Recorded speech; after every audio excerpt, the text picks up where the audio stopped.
अखना सुंदर छी अप्सरा फिल्म की प्रस्तुति सुखीपुर बाजार।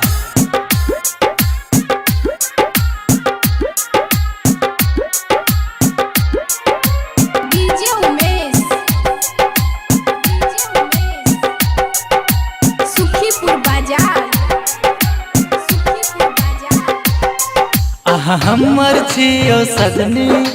सजनी सजनी हम अहीं के छियो सजना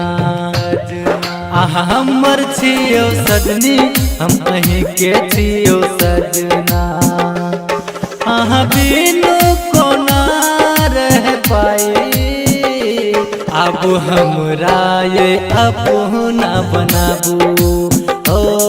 अब हमरा ये अपना बनाबू।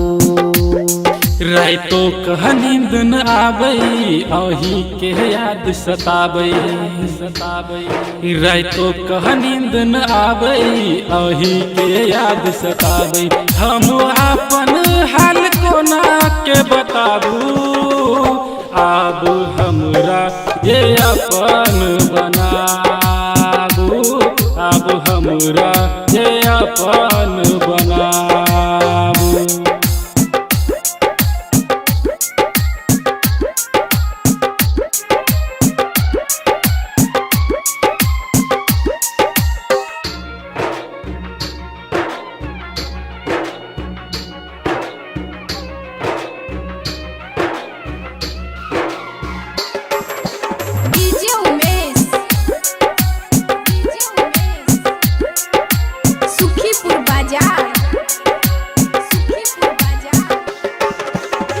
सुबह शाम 8 पहर हम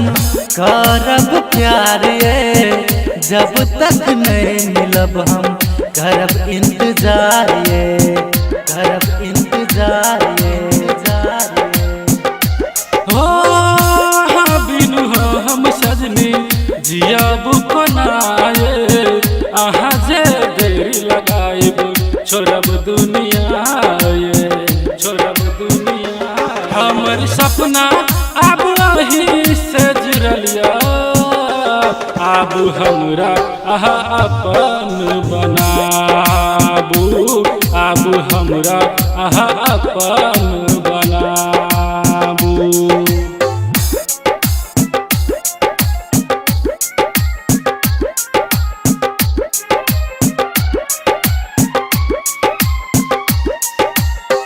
जब तक नहीं मिलब हम करब इंतजार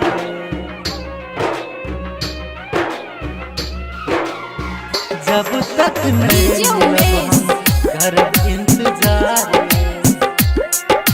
सुखीपुर बाजार फोटो देखे छी अहाँ का भैया हमरा लाजिए मालूम न कि हमरा भगेल आइए हो साथ फेरा सातो बचन अही सन भाईबू राम गवाल के जान बन का जीवन बिताबू